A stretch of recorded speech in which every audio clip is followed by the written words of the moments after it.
There's my guys. I'm hanging out with my guys today. Wow, right on theme, eh?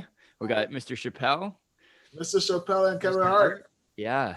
My two friends. That's cool, man. I like that. I like that. How you been? I'm good, man. How you doing? Good. Yeah, feeling good. It's November. I can't believe it. It's already the 11th month of what seems. I don't know if you've seen the meme where they talk about like it's like whatever day it is, and we just have it over and over again. So it's like Monday. Yeah. Groundhog Day, right? Oh my gosh. The whole year. But it's been I did a bunch of organizational thinking last night. So my girlfriend is a nurse, and she travels to the north of Ontario, works as a nurse with the federal government in Indigenous communities with like a month-long contract. So she's gone for 30 days, 28 days, basically. And given the other restrictions of the pandemic, it means I've got a lot of time to spend working on stuff. So last night I did a organizational plot. I got the whiteboard out and I started mapping all these things I want to do and feel really good about it. So December 1st is the launch of the official podcast. And hopefully that also means the launch of a bunch of other things associated with it, including the online course and the website and a book, all behind the scenes. So yeah, there's lots, man. I feel good though. I like the okay, I was gonna ask you, like, how do you feel about the last 2 months of this year, right? So for some people, the thought is let them just pass real quick.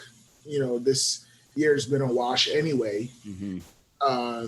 And then there are other people who are like, there's still 2 more months. Like, you know, so where are you with where we're at? Yeah, I think it's, you know, I catch myself sometimes thinking like the year itself is bad, you know, like 2020, and it's become a verb, but it's you know, it's become a thing, and certainly we'll talk about it forever. But with like the Gregorian calendar is a human construct of the year, right? This is just a time in history. It's not necessarily like the whole year has to be written off. I think, and this is a classic thing, and we do it to ourselves, but you know, you want to go to the gym. I'm going to get in shape starting January 1st. Like, I'm going to enjoy the rest of the year as I want to. And then January 1st, I'm going to get in shape because that's when it's the time to make new goals. But I catch myself sometimes thinking that way. I'm like, no, why, if I want it, just do it now. Just, why am I waiting? Yeah. Why am I already labeling the rest of the year as a failure? Right.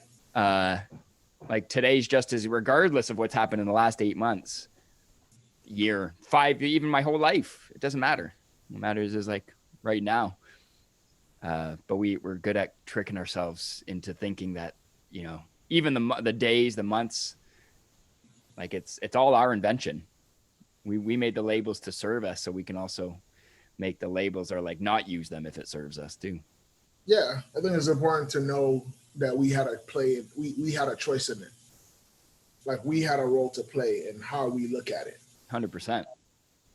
And as long as we keep believing we have no role, then there's no space for change. Like, no. So it's like, I got something to do with this. And so because I have something to do with this, then I can figure out what can I contribute to change the narrative or change whatever the situation is. But no, that's good. I like that mentality. I think it's exciting to launch things.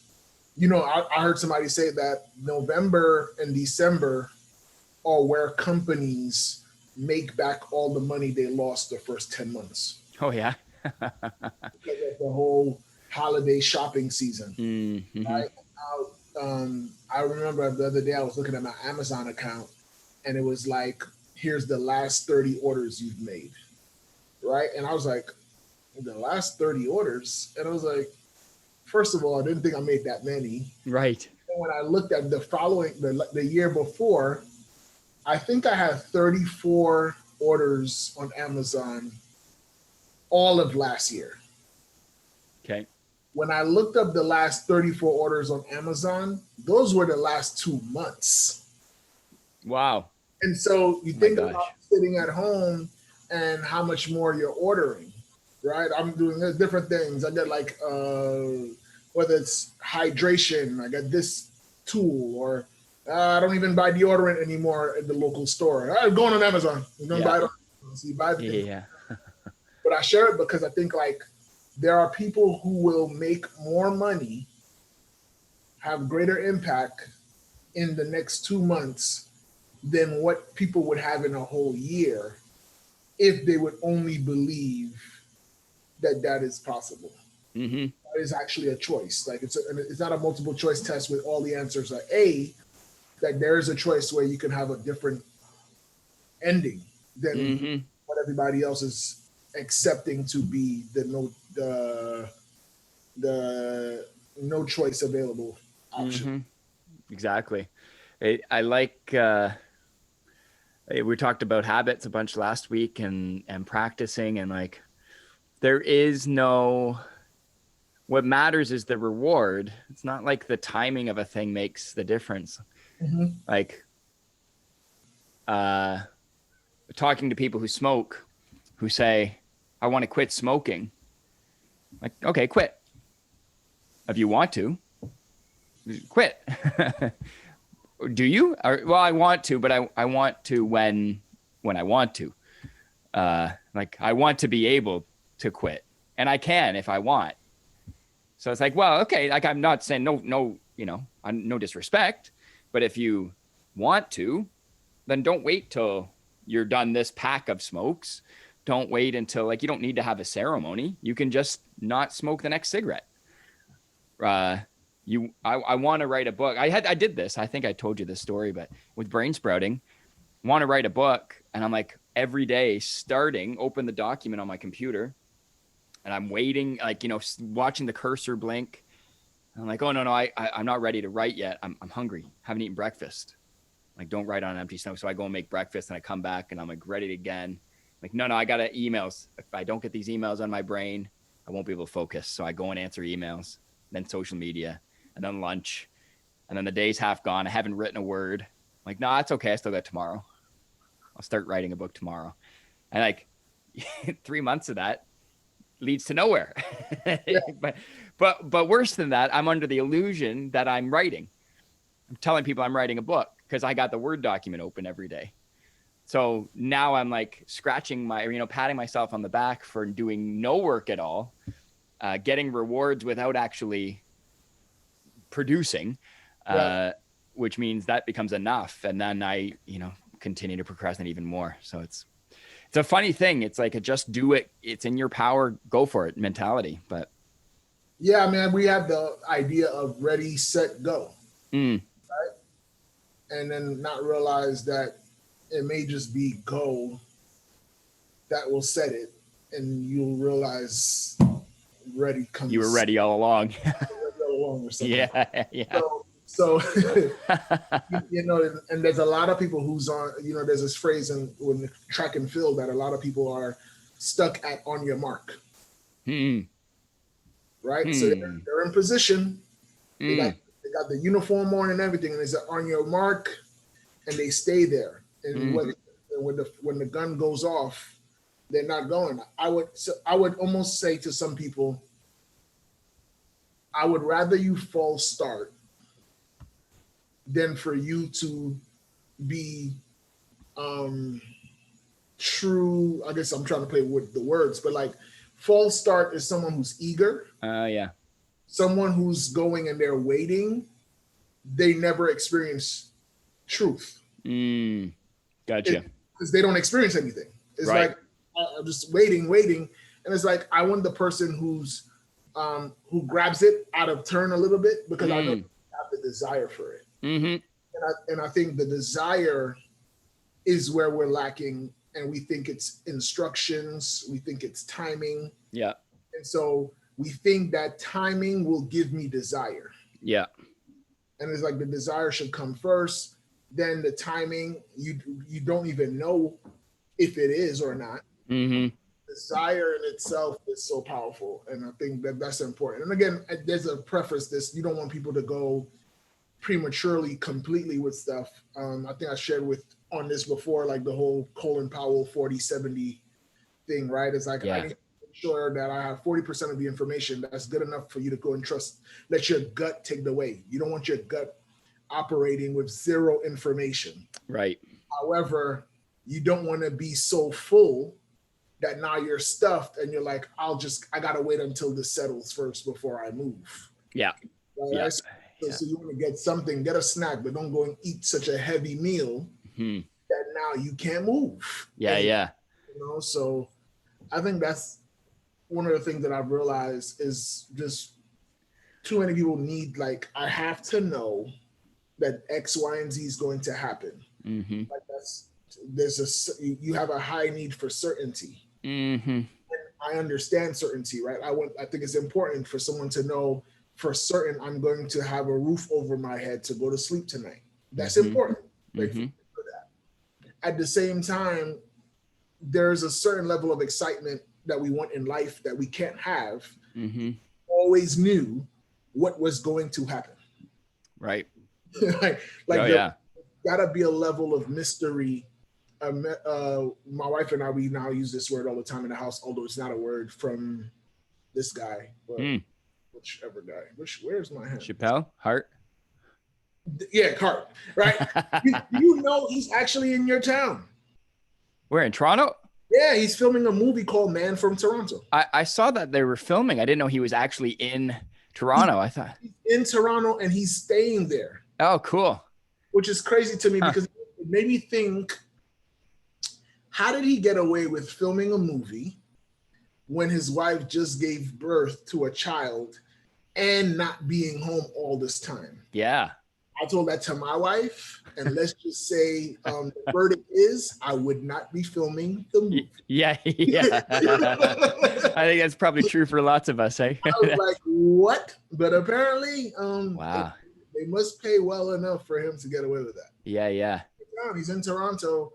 Filming the movie Man from Toronto with Woody Harrelson and a couple of other people as well. Cool. But his thing he says is like this thing called figure-outable. And everything is figure-outable. And so we just gotta be persistent enough to continuously ask the question until you have the answer. Yep. Keep on storming the brain, for lack of a better term, or sprouting, right? But keep working at it because it will come. Yep. It will come every time. It has never failed. You will get feedback from the work you do. Even greater work later on. That's it. And when you trust the process, then you can do it, right? I think we talked about this a little bit too. I love I wanted to ask you a little bit about your what do you, I know you do book coaching, book writing, coaching and training. What strategies or what's helpful with your students? What are the barriers people talk about, first of all? Because they're already know they want to write when they come to you. What do they identify as being their challenges? I'm curious. Great question. So so one of them is, why would anybody want to hear me? Right? So there's nothing special about me. So why should I put this out there and it's almost like they're trying to protect themselves because their greatest concern is, what if I'm not special? What if I do all of this work and then everyone says, so? Who cares? And so their idea of, well, what I have to bring is nothing special, oftentimes stop them. It's like, I'm not even gonna get started unless I know this is something that's really going to be well received. I'm not doing it. And so I do teach them ideas on how to go and kind of know in advance that something is going to work. Oh yeah. Concept of feed forward versus feedback. Right. Feed forward is put the content out there, not in the framework of a book, but put it on social media, go on live and see. And here's the cool thing about live. Today's day and age, if anyone goes live and you have any followers, Instagram will automatically notify everyone who follows you that you're live. Right. It does it for you. It tells Right. everybody, hey, B-Love is online. He's live right now. Now I can choose to engage in it or not, but at least the announcement is made. Yeah, it's amazing. So now you can get at least one audience member to go and share said topic and then see what they say. And if they like it, that makes the long list of you just earned your right to the book. Mm. So I tell them, get that. What they do is they write the whole thing and then get criticized, and that's feedback, but they got it out of turn. Right. You want to get it early on in the incubator stage so that when it's birthed, it's got all the nutrients and everything that was necessary for it. Yeah, yeah. So, and then so when I do teach that, they typically will say, but if I put the stuff out for free, why would anyone want to buy it? Mm. And so my response to that is that, well, when was the last time you saw a movie commercial, they showed you all the best parts and you didn't go? I still go to the movie. Right. Right? They showed me all the funny parts in a 60-second commercial. And then I go and give them $20 to watch 2 hours of the very, and they don't have as many funny stuff. Mm-hmm. Right? So I share with them, like, listen, if they love your free, they will like the pay. Mm-hmm. Right? But if they don't love the free, they won't do it. So when I have people say, oh my gosh, I like that thing that you shared, that's them going and building a level of trust. We talk about trust the process. Well, you have to also create the process for them to trust. Yeah, yeah, for So by sure. putting out your content, you're able to go and give, when you say, hey, I don't have degrees or credibility, well, your credibility is you putting the content out and letting your audience engage in it. Yeah. The other part of it also is you don't know your voice until you let it out of your body. Right. So you might be like, yo, that sounds good. And it's like, my question would be, when you said it sounds good, did you use your ears to find the sound, or was it the sound within? Mm. If it's the sound within, no one heard it. Mm-hmm. Like, it has to come out audibly or in written form. And so I say test. So whether it's these guys on my shoulder, they go to comedy clubs and they're testing out their material. Mm-hmm. And then the material that hits and lands makes the special. We have way more information than we know what to do with. The beauty of writing a book is you get to go and decide which ones get to come. Mm-hmm. It's like the best feeling in the world, where you get to pick who comes to the party. Yeah, yeah. you know, so that's the beauty of it. So that's one of the things, is that whole idea of who am I? And then the other side is they don't know how to write. And one of the things that I've realized is the more you read, the more you know how to write something that should be read. Yep. But when you don't read at all, you have no idea from a sentence structure, an introduction, because you don't read, you don't know what an introduction sounds like. So you go right into it and be like, well, then he said, aha. And you're like, well, who's they, he said, like, I don't understand. But when you're well read, I say well read equals well written. Sure. Yeah, yeah.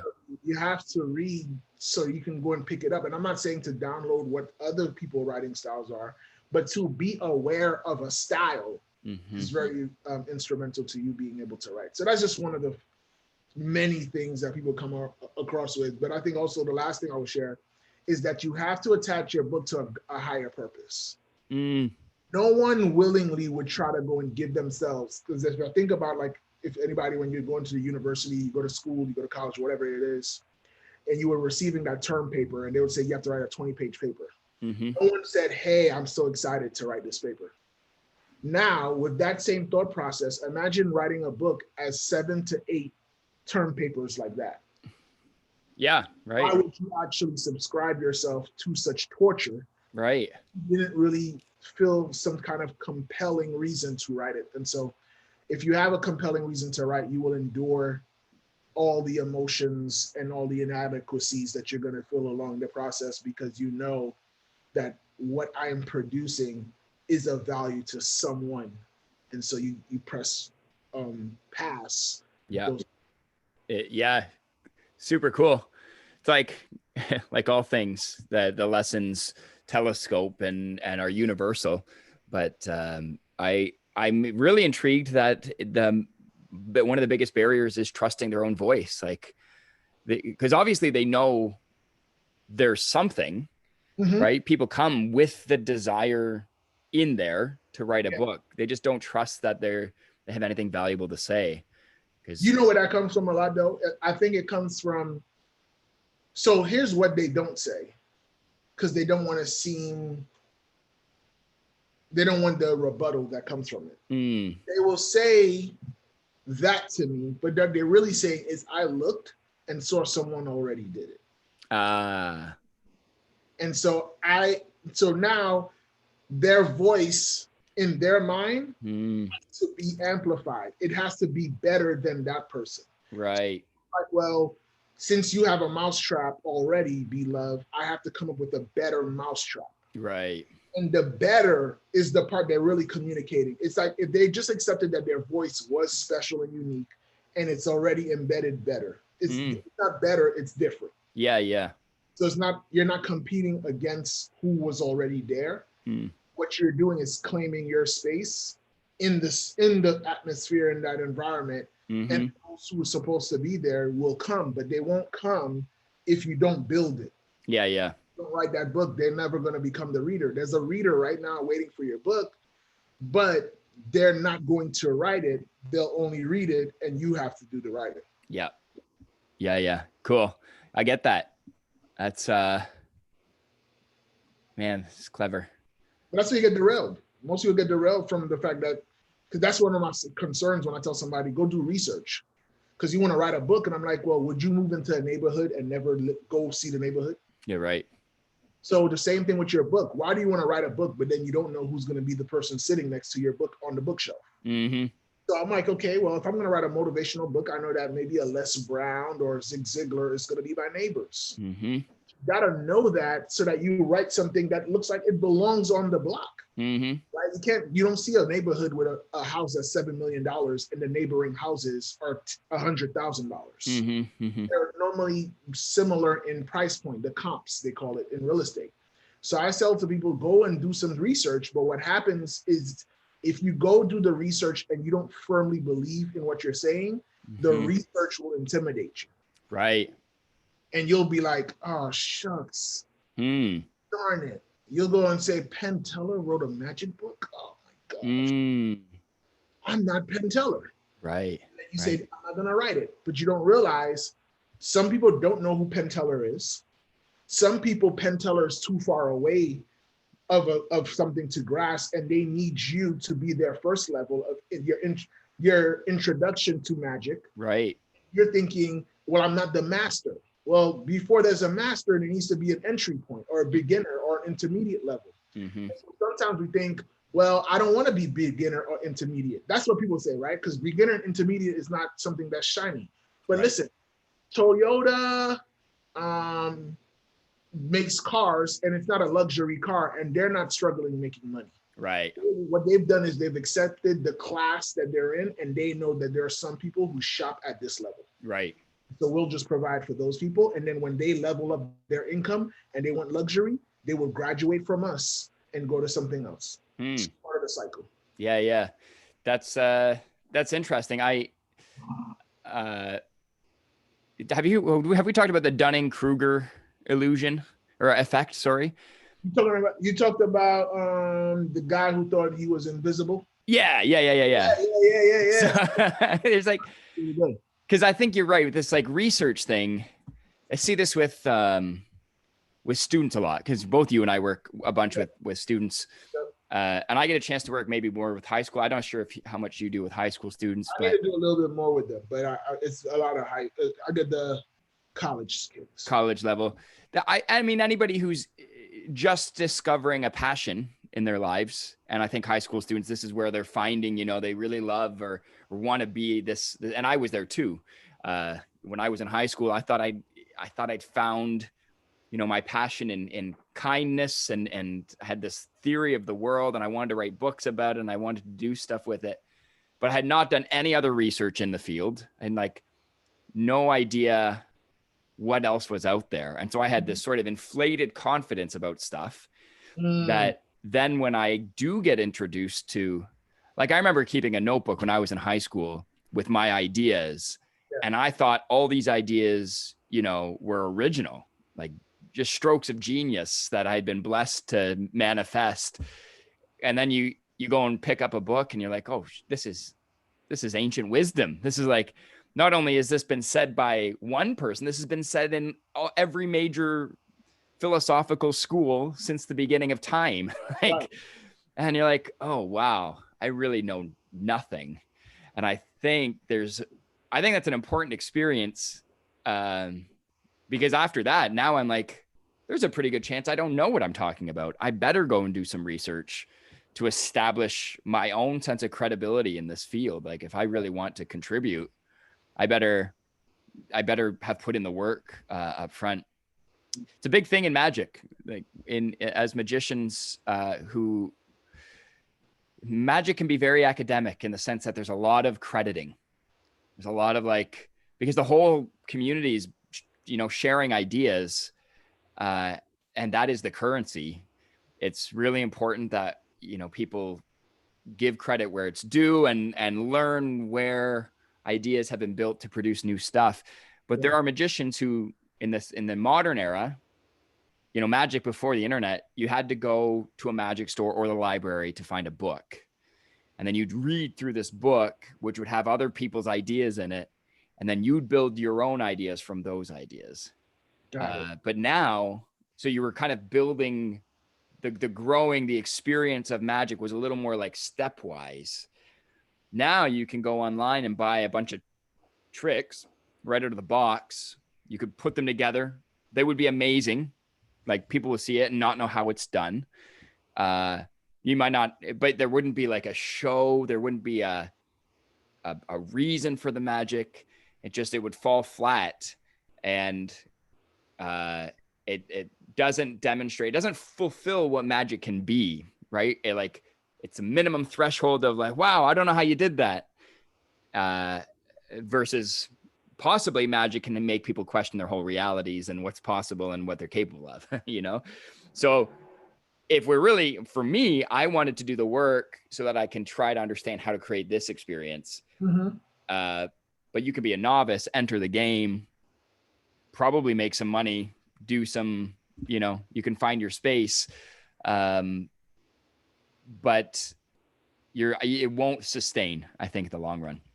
So I think how do you feel about, because that's the whole technology and all these different things. You could go and I could download a speech, or I can do all these different things, right? So there's things you could do now. Mm-hmm. How do you feel as someone who takes the craft so seriously and understand its maximum value? How do you feel when you see these magic in a box type of stuff, overall? Yeah, I'm, it's a little bit like, I cringe a lot. Because, well, like anything, right? You go to a talent show, you watch a high school talent show with NSLC, the National Student Leadership Conference. In the summertime, there tends to be socials, and sometimes there's a talent show or a karaoke night. And as a facilitator, you don't have to attend these things, but I like to go and support students at some of the events. And inevitably, talent in its raw form, I'll say, it can be like nails on a chalkboard, right? And you're like, ooh, but at the same time, like, yeah, I'm glad I can be here for this cringe, because unless you're making somebody cringe, you're not putting in the work. You're not going through that has to happen. I've made people cringe, it's just part of that. So I have the resistance to it. I just hope,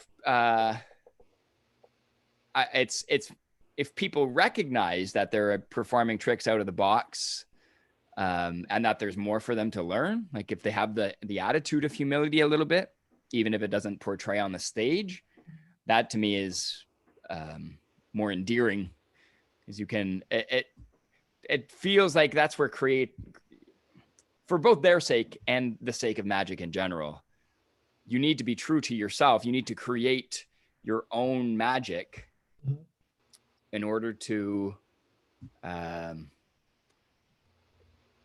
feel like this is valuable, I think, like, versus people who want to just, make a buck or come in and feel like they've got things figured out. There's something a little bit off-putting about it to me. But maybe it's just the beginning of their journey. I'm not sure. I mean, I was there. That's the thing. I did all that stuff. When I started magic, I didn't have a teacher. I was like, I am an internet magician. I studied books, but I also suddenly had access to props. I could order online, and then I would just use them.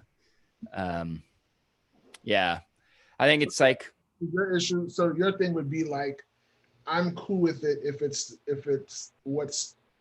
a part of the journey of you evolving. Yeah. Versus this is where you parked your car and decided. Yeah. Okay, that's the thing. What irks me is an out of the box magician who, while performing, is making claims to expertise. Right? Because we can all do that. I can show you a trick and I can tell you a story about how it's taken me years to practice and how I learned it. So much of magic is a story. And it feels so disingenuous to me for someone to get up and say, I had a bike accident when I was 14, and since then I've been blessed with superpowers, and I've worked really hard to be able to do this. And it's like an out of the box trick. It feels like, even though magic is about lying, right? It's about deception. It's like, no, you're putting yourself in the driver's seat. You're making yourself look like an expert, and kind of missing the point to me. So I think that's what it is.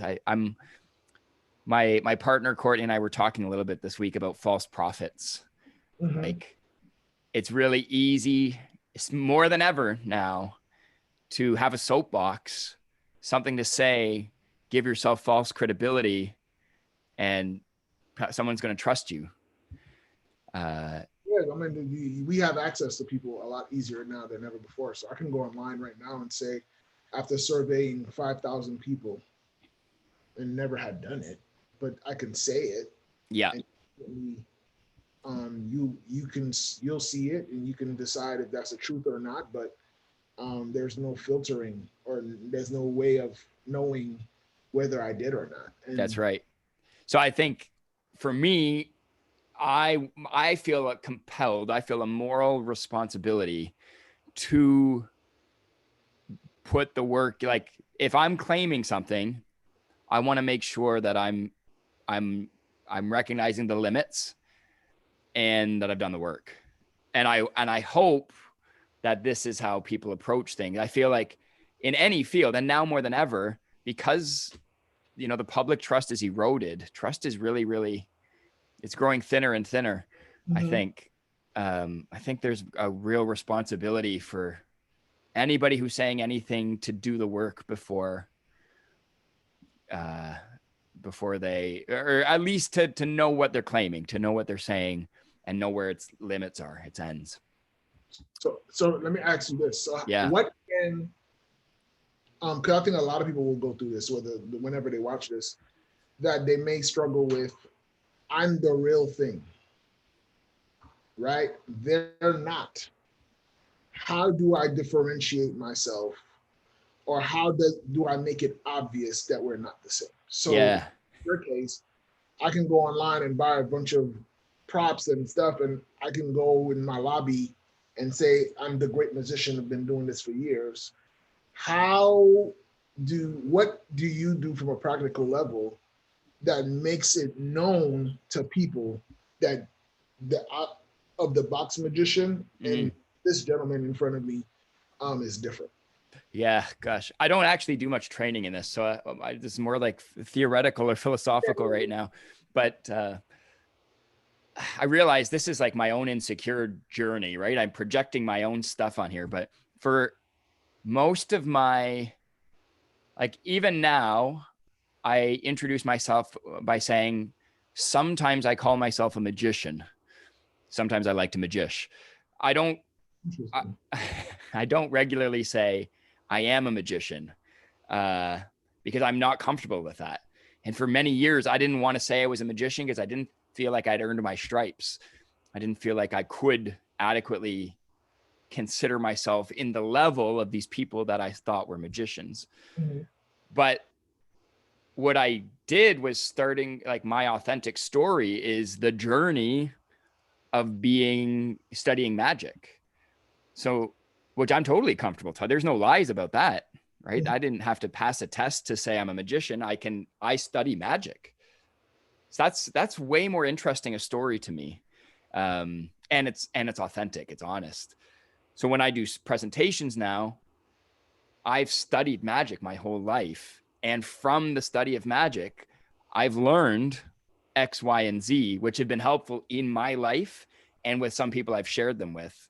Uh, will they be helpful for you? There's a good chance. Mhm. I think so, given my experience. Right. But I also know what I'm talking about isn't the be all end all. There's more that I don't know yet. Um, and so finding a way to position myself both as an expert who's still on the journey uh, is I think where people can find their voice. Like, where are you right now? You don't have to be the sole unique contributor or the expert that, goes down the well in some field. You can have a little bit of knowledge in a bunch of things, and those things woven together have given your life its experience. Like, they are the story. So people that come from the place of where you are on the journey and what your own challenges are, like, just that authenticity feels that's where I can build trust with people more and more. That's huge. I think that that's powerful. And what I took from it was the whole idea of, you know, the thing you hide is the thing that should be on display. Hmm. And the journey is the thing that we normally hide. Yeah. Thinking that if you knew this, it would diminish my credibility. Yeah. But what we have to understand is there's a currency higher than credibility, and that's connection. Hmm. Yeah. So your journey and you sharing it creates connection, which will then help you to. This is where Hmm. a lot of times those who have the ability to connect story to what they're doing are able to leapfrog those who quote unquote have credibility Right. because they understand connection is greater than credibility. Totally. Right? I don't I want the love that. doctor who has all this PhDs, but they can't connect with me because it still doesn't. It's like, hey, I'm glad that you went to Harvard, Yale, Brown, Columbia, all in one, right? Like I'm Yeah.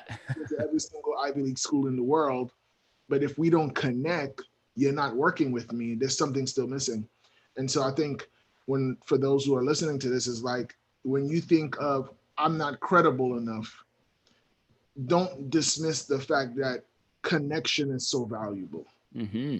right? And so make sure you have that. Still seek out your learning and stuff to go and figure out the credible part of it. Hmm. Don't dismiss or overlook that connection is so key. And one of the ways you can connect with people is to share where you are and where you've come from. And That's that's it. the no one ever can take away from you. And then what's beautiful about it is that when you let them in on the journey, a lot of times people will join you because they just want to know where does the journey go next. Totally. That's where you are able to grow audiences and you're able to grow followings. But a lot of people are like, hey, I want to have a following. And I was like, well, no one likes to follow a parked car. So what road are you on? You know, Right. Yeah. because if you're on a journey, I'll follow you because there's a new episode. But if it's this Yeah. is where it stops, Yeah. then I don't even want to start. Yeah. Yeah. Exactly. Exactly. And like you say, knowing why do you want to build a following? Why do you know, that there is a for me, a palpable difference between somebody who's operating from a place of service and wanting to, like, mission driven, Mm-hmm. and somebody who's operating from a place of ego Right. and maybe solely financially motivated, or seeking the fame and the power. And it's important that, people, power is power and can be used for better or for worse. And I think a lot of the challenges we're now in this world facing and dealing with are the result of power being unchecked. And so everybody, I think, has a responsibility to be honest about their limitations. Wow, that's so good. You remind me about a book that my mentor gave me. Gotta find it, but it I wasn't ready for it when he introduced it to me. Now that we're having this conversation, I need to pick it back up because it's actually called Power versus Force. Huh. And I think there's nothing wrong with power. There is something wrong with force. Huh. And I think a lot of us, we, when we're not authentic, when it's not genuine, coming from the right place, power is forceful. Mm-hmm. He forced himself. Like, let's say if you hear something on the news that so-and-so forced themselves onto me or whatever the case, that's not, it looks like power, but it's not. Yeah, you know, yeah. You see what I'm saying? And so there's a difference between it. And so Yeah. I wasn't ready for it then. It was like very metaphysical. I was like, this is just too much. Like, this book, first of all, got too many pages. I don't read books with this many pages. Yeah. Then I was like, Power versus Force just sound too gimmicky or something. It just sounded off. Uh-huh. But a lot of people were getting a lot from it. And I realized that this is for anyone who's listening to this, that sometimes you might be introduced to something and you aren't ready for it. And we might take it and say, this book was horrible. Like, no, I wasn't mature enough to read it. Mm-hmm. And now looking back, I realize the difference is I now have the desire to want to know those things when back then I never knew I needed to know it. Yeah. Or did I have the desire to want to know? Yeah, yeah. Certainly. I know. I was thinking about that too, actually. I was looking at my shelf the other day, bookshelf, and there's a bunch that I haven't read that I'm like, I'd probably get a lot out of this now. Even magic books, because, my magic knowledge in the background has been growing. And I maybe even read the book years ago and didn't understand half of it. Yeah. But now if I'd pick it up, it'd be totally different. I'm a different person. So it would be different That's stuff. The beauty of reading something more than once. Yeah, for sure. Because you evolve and you're like, oh, this is what they meant. I get it now, Yeah. And so, definitely it's important to revisit those things and understand that you're constantly growing. And so you want to go and revisit with this new perspective, this new understanding, this stronger connection, so that this stuff can really probably download a lot faster. And it actually will produce a lot more with it. I don't know. I didn't tell you this, but I've been dabbling a little bit more into like learning Facebook advertising. Oh, okay, cool. I want to learn it. I've seen too many people make it work for me to not want to know how it works. Sure. Yeah, yeah. I've dabbled in it and through Facebook a few bucks here and there in my time and not understand it. And just in this course I took today, this week, I'm seeing stuff that I'm like, oh wow, beloved, like this is so crazy when you thought you did it one way and then you get this new information that we're talking about, revisiting it. So here I was upset that I spent, I think it was probably like, I did a campaign on Facebook and I spent probably like $480 in ads. And I felt like it was a total failure because I was trying to get some people into my web. Yeah. Right. And I only saw maybe like less than 100 people engage. So I thought. But then when I saw this course, it was showing me how to read the data correctly.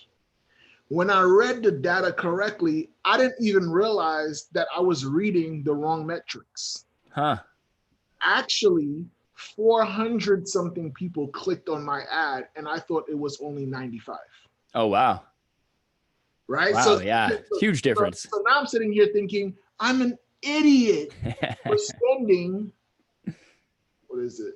90 people. I was like, I'm an idiot for spending $5 per person. Uh-huh. Not realizing that you really actually paid $1.97. Right. Now let's go even further. This is why it's so important for you to learn and have that spirit of learning. I only stopped the ads because I thought it wasn't working. So because I stopped, now the audience that I'm supposed to be pulling from for my next are not present because at my last, I thought that I failed. Right. Huge. And so I'm sitting here like, oh my gosh, I actually wasn't as bad as I thought. And I think sometimes we think we're the worst. I realize what the data is actually saying. I have a friend of mine this morning sent me a survey. Geo, the survey says I wasn't this good at performing whatever task. And then I was like, that's not what the survey says. The survey says you were actually great at being you. They just didn't like the other stuff. Right. So now you look at it and say, that's not actually bad. Actually, they're saying, I like you, beloved. Right. Them I don't like. Uh-huh. But because they talked about the overall experience, they said they may have given you a lower grade. But in terms of grading you, you were amazing. So sometimes when we look at data and we don't read it correctly, how to read it, we might walk away from the experience thinking, dang, man, I failed. Yeah. Realizing like, oh, snap, I'm halfway there. Yeah. So that was something that's very interesting. So I'm continuously learning about it because I know that if you have the ability to get in front of your audience and we have this message that we firmly believe people need to know, help them change their lives, then I owe it to myself to learn every possible avenue to make sure that they see it. And my job is to make sure they saw it. Their job is to engage in it. So I got to make sure I do my part to present it in front of you and then give you even the opportunity to reject it. I think, I don't know if I didn't think I said this last week, but I said it to somebody this past weekend, is the fact that we don't realize that being in a position to be rejected is actually a blessing. Love that. In position. Yeah. Like someone had a chance to tell you no means you were also in a position to ask. Yeah. Right. That's so powerful when we understand like, yo, I could get this. Like, yeah. Yeah. A lot of more people would do stuff. Yeah, for sure. That's really great. It's funny. It's just like, I love this show. I love this thing we're doing because we don't know where we're going to go. Yeah. And it all sort of like, it makes sense. Like as I said, Courtney and I were talking this week, we were just talking about the business of speaking because she's a nurse, as I mentioned. She's, coming from a place of rigorous scientific research, right? It's academic. And the world of speaking is like, there's no certification that says you're a speaker. There's no, there are coach training certification courses, but you don't have to have one to say you're a coach. You can just enter the arena, slap on your experience hat or your expertise hat, even if you've made it at home, and play the game. And so it's just this weird thing, but which requires the risk. Like it requires putting yourself out with nothing, but also there is a responsibility that comes with the platform, that comes with wanting to have that space, wanting to be in that space where you're doing your best to offer things that will be valuable without overstepping and, or without using, you're in a position of persuasion just by being on a stage. True. Right. So automatically people are vulnerable in your audience. They're in a place where, although they may have the option to reject, they may not, because it's so psychologically convincing. So I'm when I talk to other speakers, when I do some speaker coaching or training, I'm like, I'm very sensitive. And again, this is just me. I'm very sensitive to claims that haven't been backed by some research or experience. And I don't like, I had a teacher tell me, you should never should on anyone. You should never shit on anyone. Yeah. Right.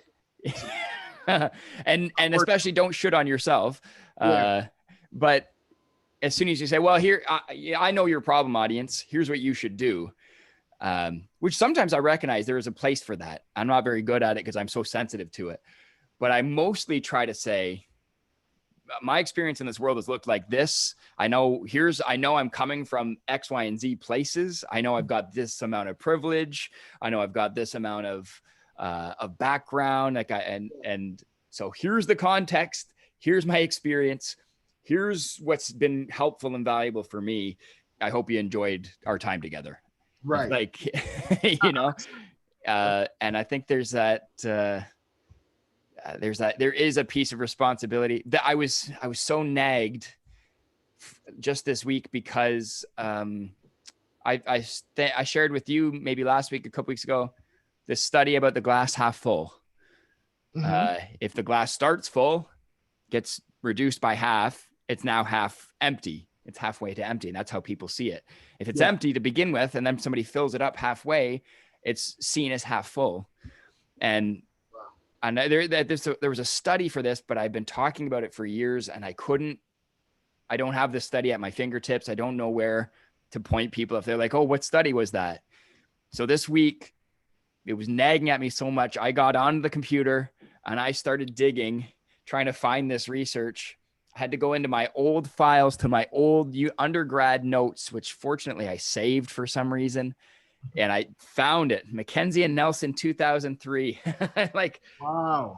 But it was just so bothersome for me because I've also been, I like I say, power with instead of power over, as another one of my friends says. We have to acknowledge that our influence is very real, and we have a responsibility to empower as speakers through our honesty, and the best speakers are the most honest, I think. Like the best, you can trust somebody who's being real with you. No, 100%. That's super crucial. I had a person who was talking to me. I was coaching her this week, and she was telling me about how I have a hard time being myself. I just wonder if I put myself out there, will people accept me? I have to help her shift and say, well, they won't. And she's like, what are you talking about? They won't. I said, they won't accept you. The reality is you have to understand that if you do it right, someone won't accept you. If you think everyone accepting you is the goal, no one will. The ones that's supposed to say yes to you are going to say no because you teetered the line of, I'm trying to be safe, or I'm trying to make sure that everyone likes me. I don't want to say anything that will necessarily offend you. Well, if this is authentically who you are, then you're being offensive to yourself. Right? Yeah.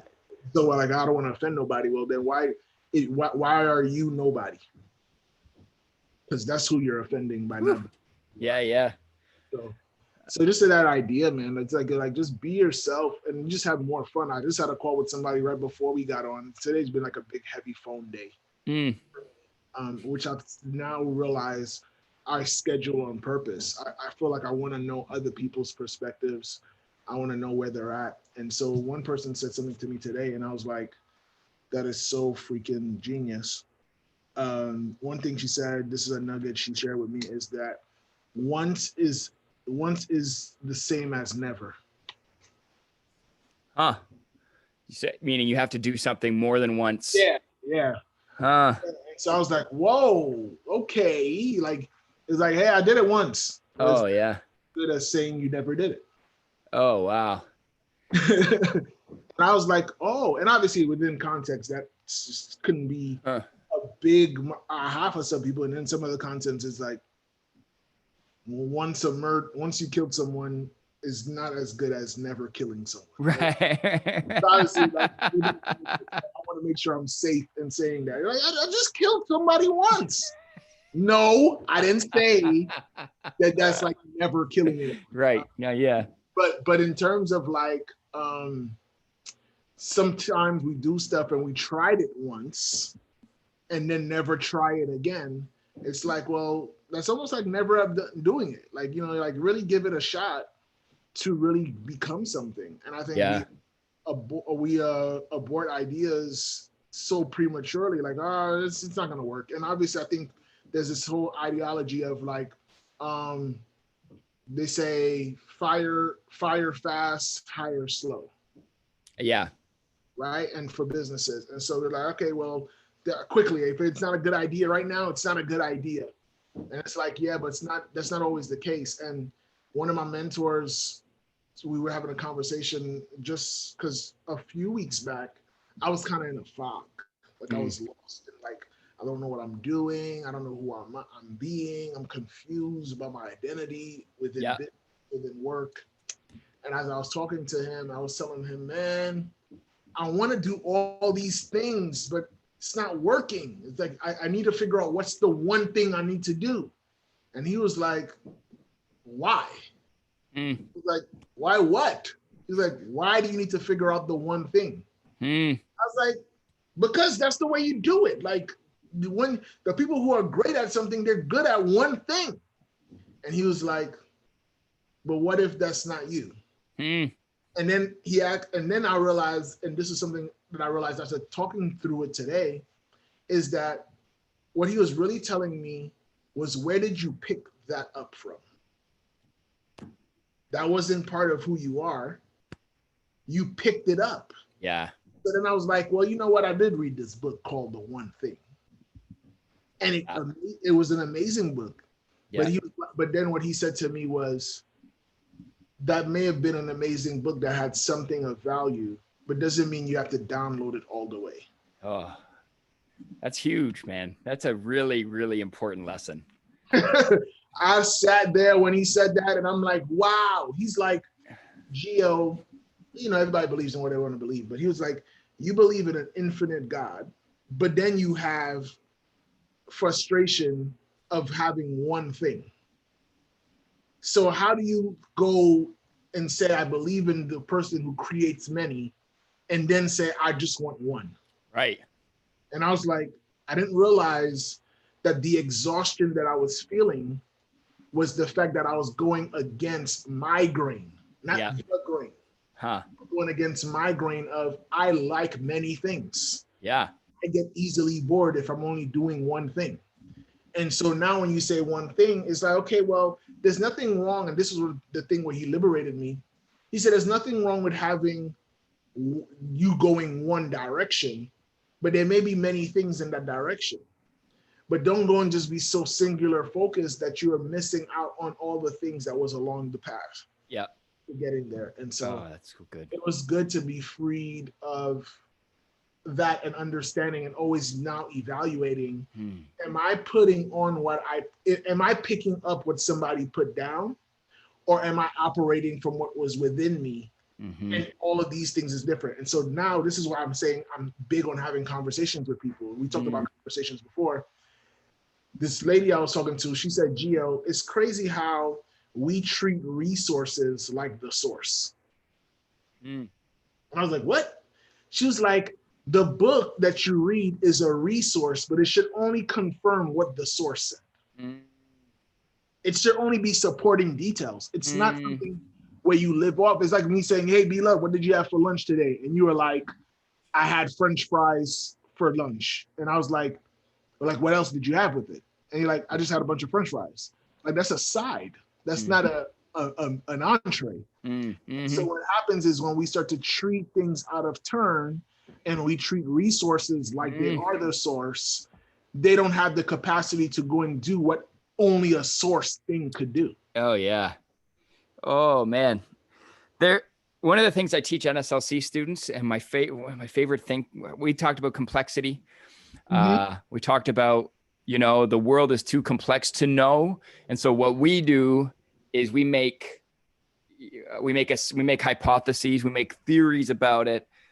And if it works, it stays. And if it doesn't work, if it fails, we throw it out, we reject it. but what we can think about is like all of human experience is a collection of models. So collection of structure, like we said at the beginning, the calendar, the yearly calendar is a model of how we live our experience, Mm-hmm. right? And it works, but it's not the way things actually are. Or like I saw a great visualization of right now the election is happening in the US. We don't have to go into that, but you know, the data visualization, as you mentioned, interpreting data from your Facebook ads, I'm seeing maps, you know, of the states, and they're either red or blue, right? Based on this state line. And so what it looks like is there's a map that's mostly red from a number of land space, you know, and then there's like, no, land doesn't vote, people do. And then they revisualize the density of voters according to red or blue. And suddenly it makes more sense because it's a model. It's a map. And there's a guy named Alfred Korzybski, who is a philosopher back in the 30s or 20s, who famously said, the map is not the territory. The map is not the territory, right? We can, the way I teach it to NSLC students, when we do a personality assessment, this is the context I teach it in. So everybody gets this, you know, one of 4 types of personality styles. And then people get in their groups and they're thinking about how they're alike one another. And they all start to feel a sense of belonging. And then I say at the end, I'm like, yeah, but just so you know, the goal of this workshop, the point of this is to show you what your dominant style is some of the time, because you're not that style. You're way more, you're all of these styles at different times. You're so much more complex than these styles. But this is a helpful model for what we're going to talk about. That's so good. You know, and I say, if you were to draw a map of, measure the distance of the West Coast of the United States, let's say we're going from Seattle down to San Diego or something, right? Well, one way to do it, you get up in an airplane, take a picture, mark the 2 cities and draw a straight line. And that would give you an estimate of the distance. But of course, the coast is not a straight line. There are crags and curves. Okay, so we zoom in a little bit. We add a couple lines. We add up the length of all of those lines together. And I say, would you agree that when I add up more of the crags, my new measurement is going to be a little bit longer than the first one? Of course it is, because the straight line is the shortest distance. Okay, but if we zoom in a little further, each of those crags has crags.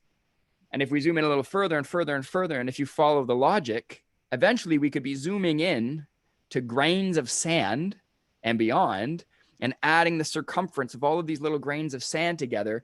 It would lead some philosophers to say that the West Coast of the United States of America is infinitely long, which is an absurd idea.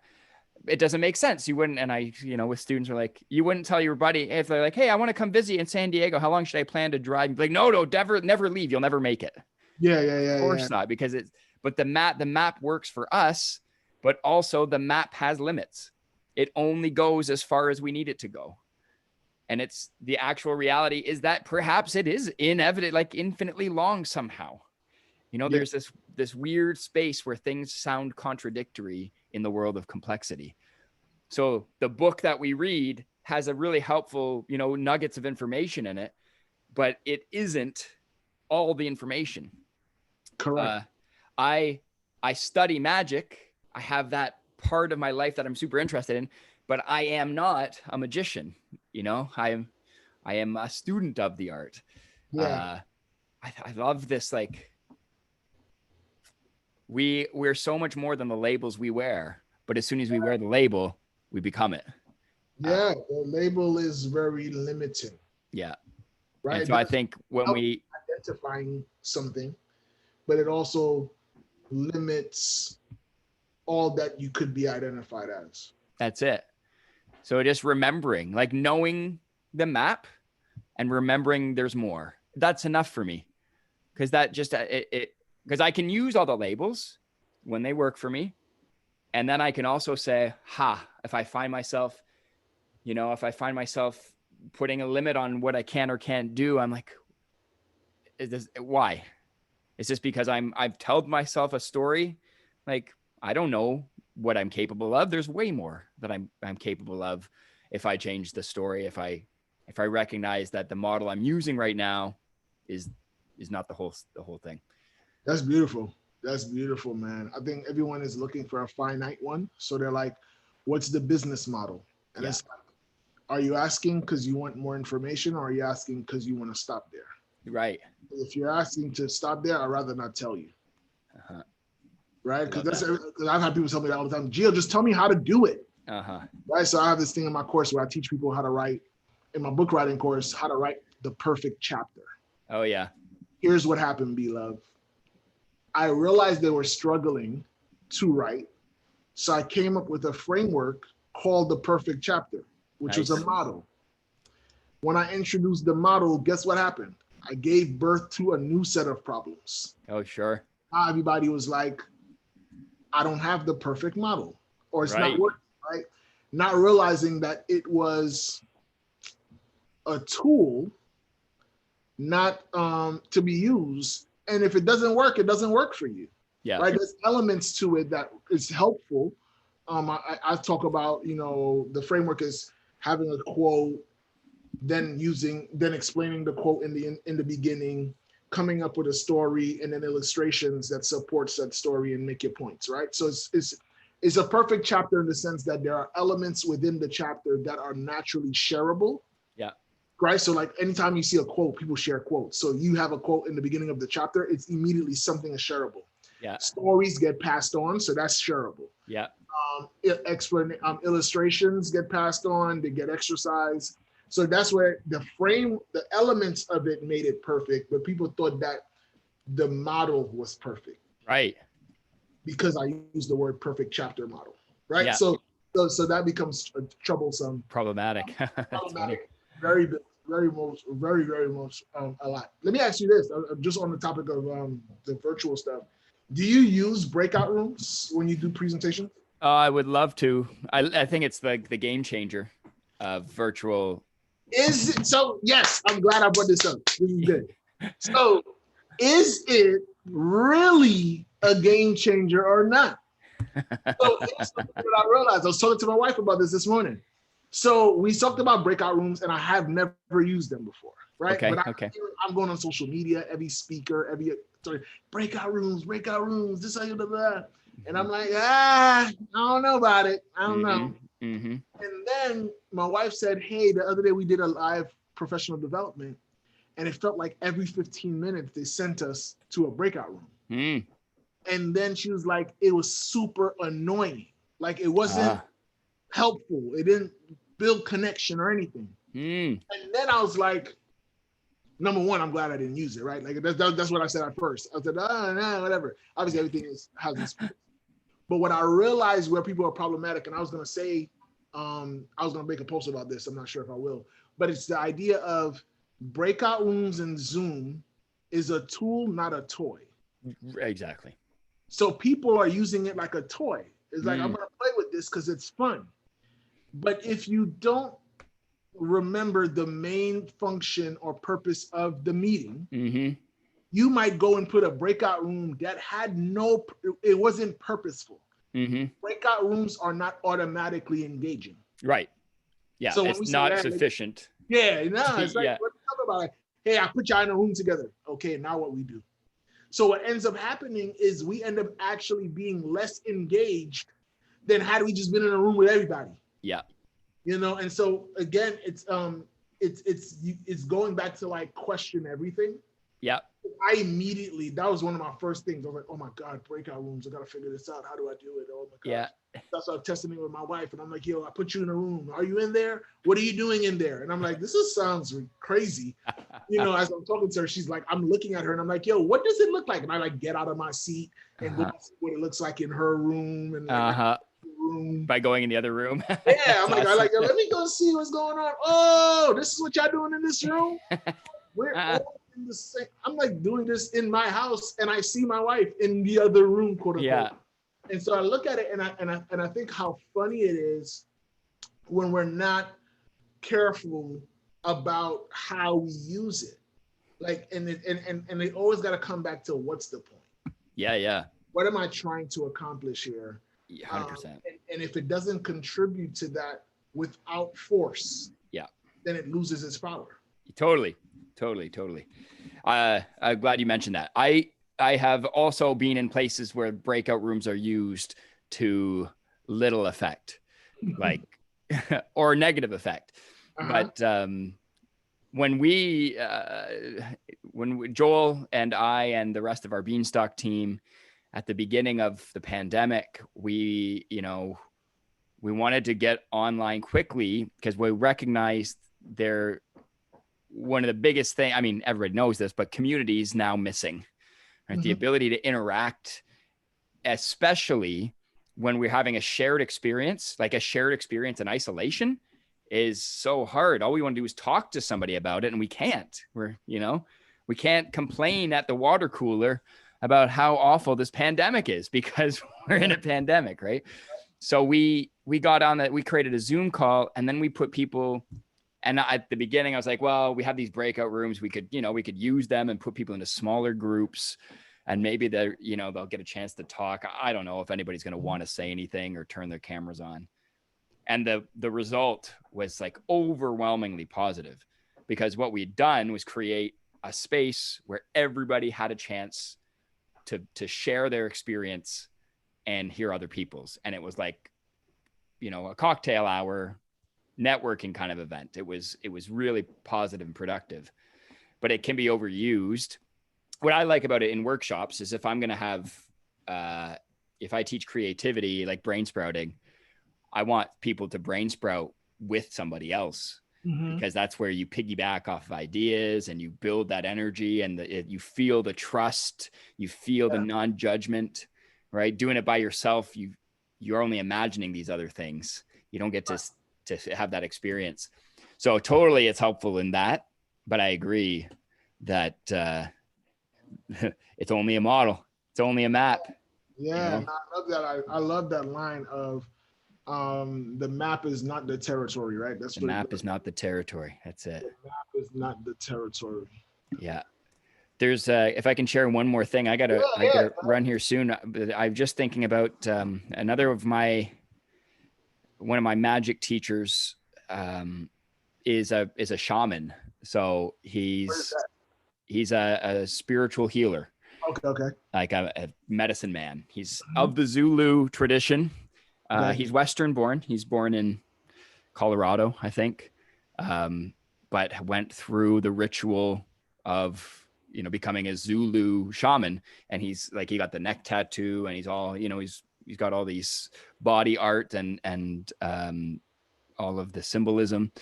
But he's also a trained sleight of hand artist. So he was one of the first teachers I had that really helped me believe that magic is real. Even especially the stuff that's trickery. It started to help me see that magic is way bigger than a few moments of laughter or like a really nice, entertaining bit with somebody. Right. And one of the things he does with his audiences, which he wouldn't call an audience, he has like experiences with them, is this meditation. And I can't do the whole thing with you because it takes 10 minutes. Gotcha. but the basis of it is something to appreciate anyhow, because you don't see it coming. I'm going to kind of spoil this for you, but what you do is you would close your eyes and you imagine in front of you, I like to say, a great big mason jar. You want me to do that now? No, but just we'll do it because I'm going to run through it quickly. But you would imagine in front of you a great big mason jar, big enough that you can put a whole bunch of stuff into it. It's clear. It's you can see right through it. Yep. You can see anything put into the jar. You can see like a purpley mist. We make this a real visual experience. And then we start to put things into the jar. So you start to put the things in your house into the jar. You start putting your computer into it, your furniture, your books, your everything you collect, your clothes, all your wardrobe, your car, your house itself. You start putting physical things in there, and you're seeing all this floating in the jar. And then we start putting people into the jar. People in your life. So you put your wife, your significant, your children, grandkids, your parents, your neighbors, anybody you've ever hurt, anybody who's ever hurt you, anybody you've ever read, so you start putting all that into the jar. Then we start putting all of the titles you have for yourself. Put that in the jar. You put your name into the jar. So we start getting into like these psychological things where you're putting concepts in the jar, your beliefs into the jar, your fears go into the jar, the things you think you know with certainty go into the jar, the things you think you have no idea about go into the jar. And you like, eventually we're just taking everything you could possibly think of that might identify who you are into the jar. And then we take your clothes that you're wearing, put them in the jar, take your naked body, put it in the jar, and see all of the things that are you floating around in the jar, just swirling around in this purple mist. You can see all of it there. And the big moment is when you notice that although all of the things that are you are in the jar, you are not in the jar.